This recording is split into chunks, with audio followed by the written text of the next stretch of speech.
I want to talk about fighting cravings. And this doesn't necessarily have to apply to just cravings, but it can be any habit that you want to try to break. So I want to talk a little bit about habit forming. There's some other videos I've talked about habits and the ways to go about structuring, breaking those, or forming new habits, goal setting, different things like that. I want to try to do a few videos that are going to pertain to those things so that I can help you form new habits and make sure that you are eating the nutritional food that you need to and breaking some of the old habits that you might be having.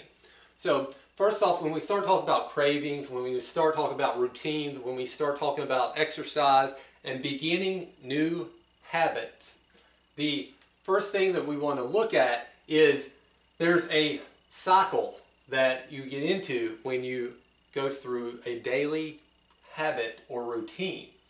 And it starts off with a cue, and then you have your routine, and then you get the reward from that routine.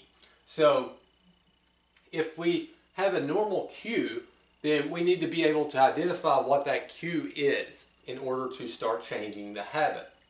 I always want to have real world examples and have things that you can understand and relate to. So I have two different examples on here of things I thought might pertain to the habit forming process and some normal things that people go through with their habits. The first one is getting home from work and smoking in order to feel relieved or unstressed and relax. And I think a lot of people that smoke go through that. And I think a lot of people have seen this happen. So you have an idea of what I'm talking about when I start talking about the circle of habit and the routine that people are in. So you can see that getting home from work would be the cue. You're always going to get home from work, and what you do as a routine once you do that would be smoking. And the reason is you want the reward of relief, stress relief, leisure, whatever aspect you get from that. And it could be, you could also look at this from getting home from work and maybe having a meal. You could look at it as the cue, could be many different things. But I'm just using getting home as work as an example, and it's something that you're going to do each day. And a lot of times that's where the problem is it's something consistent that you're doing every day, like just simply getting home from work, leaving for work, whatever the cue might be that's causing the routine. So the second example we have is fighting with a spouse or fighting with a family member or something like that might trigger emotional eating. So that might be the routine. So you get into a fight and then you eat as a way to cope with that, and that gives you the pleasure or relieves the tension, so that's your reward. So if those are our three things, and this is something that would be in effect in any habit, even exercising. There's going to be a cue that you would normally have that's going to get you ready for exercise. It might be the mental aspect that you are in a habit of doing it daily at a specific time. So when that time comes around that you already have that cue, it's time for me to start getting ready and going to get ready to exercise. The same thing if you think about your clock going off every day, you have a certain routine that you're consistently doing each day, and you're checking things off along the way. And that is, you have one cue that leads to another cue, and it develops a chain of events that takes you through that habit process. I'll talk about that in a different video. I want to focus on these three for right now. We got our cue, our routine, and our reward. Okay, if we're wanting to start to fight cravings, if we're wanting to start to change habit, then we need to find ways to change our cue and our routine or our reward. And the cue is going to be the hardest thing to change in most cases.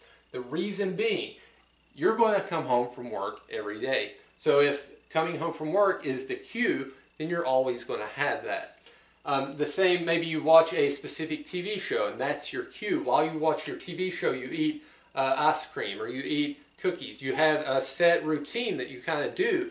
Then when you see that show, you're automatically having that cue. So the cue is normally the hardest one to break because the cue is going to be there because it's a part of your daily life.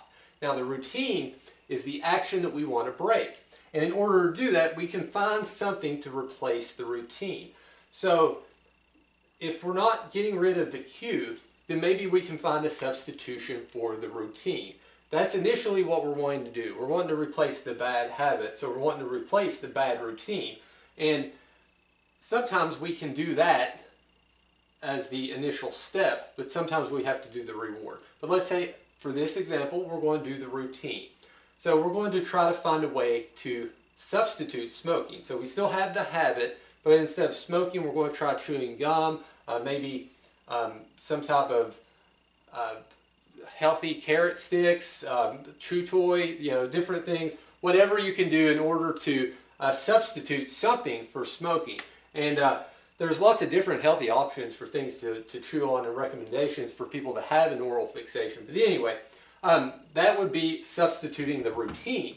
The same for fight with a spouse. We're still going to have the cue. What can we do to change the routine? So maybe we still eat, but rather than eat the meal that we were having before, we change that and alter it to something healthy. That's one way, is trying to find a substitution for the actual item. The second thing would be trying to find a different distraction. So if eating is what we used to do before, could we exercise? Could we find a board game? Same, getting home from work. Can we start finding ways to put something else into place in order to, once we get the cue, have a different routine? And the way that I like to think about doing those is trying to find a reward that you would still keep in line with whatever your previous reward was. So if we're eating for pleasure, can we find a different reward that's going to give us pleasure? Can we find a different reward in smoking that would give us relief? And if we can find something to take the place of that and put in our routine, then we're still going to have the aspects we need for this, this loop that we continue, but we're going to have it in a healthier and more constructive way. So something that I like to recommend is if it's getting home from work, what do you enjoy the most other than whatever you're doing? It might be spending time with your kids, your grandkids. It might be reading. It might be something, video games. Who knows? Whatever you enjoy, can you find a way when you get home to set that up as a cue? So can you find a way to gather the family so that you can play a board game? Can you find a way to put your TV controller closer so that you start playing a video game? Can you find a way to keep your book at in the environment where you start your cue so that you can utilize it as a routine as opposed to your current routine and still find some of the pleasure? So if you're running into the cue and you're actually replacing the routine with something that's going to give you a similar reward, then it's going to make it easier for you to change that routine. So we want to find ways to change this loop so that we continue the loop, but with totally different aspects, so that you get a healthy cue, or normal cue, a healthy routine, and you get a good reward out of it. So, changing them one at a time is the easiest way to ensure that you make those habits and that you keep them consistent. And what I try to suggest with the nutrition is making sure that you're changing one of these at a time, and that you're trying to change all of your nutritional habits little by little until you can develop a consistent normal routine with all of your habits included in it. And taking on too much is too hard, which is why it's easier to try to take this little by little, step by step, replace each part of the loop until you have something healthy and constructive.